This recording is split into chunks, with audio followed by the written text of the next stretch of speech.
और खबरें तफसील से पीडीपी सदर महबूबा मुफ्ती ने एक और मुतनाज़ा बयान दिया है। उन्होंने कहा कि एनआईए, एसआईयू और दीगर एजेंसियों के छापे सिर्फ मकामी लोगों को खौफजदा करने के लिए हैं।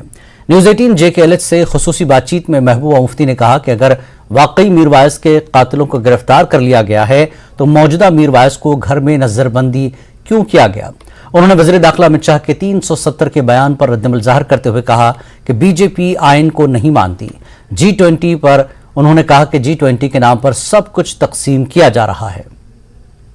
मैं आपसे जानना चाहेंगे कि अगर हम बात करें सबसे पहले जो कल पुलिस की तरफ से प्रेस कॉन्फ्रेंस की गई जिसमें कहा गया कि मीर वाइस के जो कातिल हैं उनको गिरफ्तार किया गया, किस तरह से आप इसको देखते हैं? नहीं, अगर उन्होंने वाकई जो मीर वाइस साहब को जिन्होंने शहीद किया उनको गिरफ्तार किया वो तो अच्छी बात है, पर मीर वाइस साहब को क्यों गिरफ्तार करके रखा हुआ है?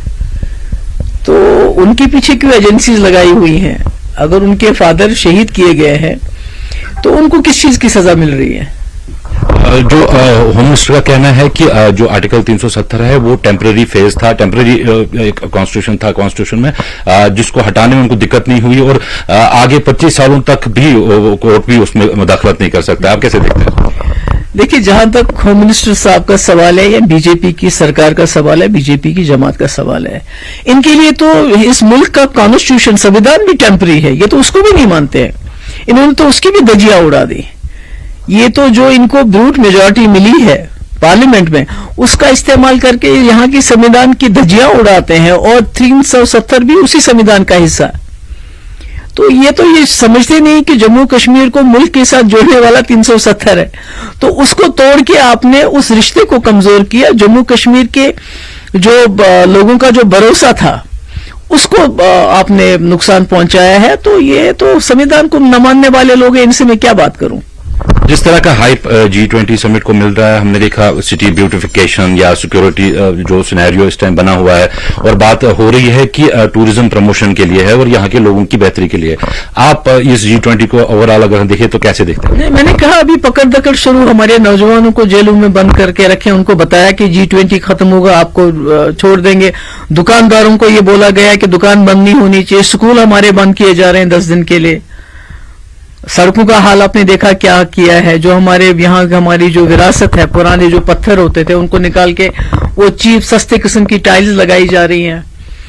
तो G20 के नाम पे सब कुछ तहस नहस किया जा रहा है। तो एक ट्रॉफी की तरह जम्मू कश्मीर को दिखाना चाहते हैं कि यहाँ सब कुछ ठीक ठाक है, और आप सब लोग जानते हैं यहाँ कितना क्या ठीक है और क्या ठीक नहीं है।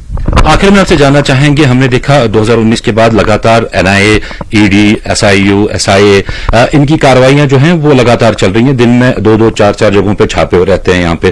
क्या आपको लगता है कि जो फंडिंग होती थी यहाँ पे मिलिटेंट्स के हवाले से उसको रोकने के लिए एकदम उठाए जा रहे हैं? देखिए, आप मुझे बताइए राजौरी पुंछ में क्या हो रहा है? कितने हमारे जवान वहां शहीद हो गए कुछ ही दिनों के अंदर, और वहां जहां मिलिटेंसी का नामो निशान नहीं था वहां भी मिलिटेंसी फैल चुकी है। तो ये NIA, SUI, SIA के रेट्स मुझे नहीं लगता है कि ये कोई जो किसी मकसद, इनका एक ही मकसद है, यहाँ के लोगों को थ्रेटन करो, यहाँ के लोगों को डराओ धमकाओ ताकि वो असली बात ना करें।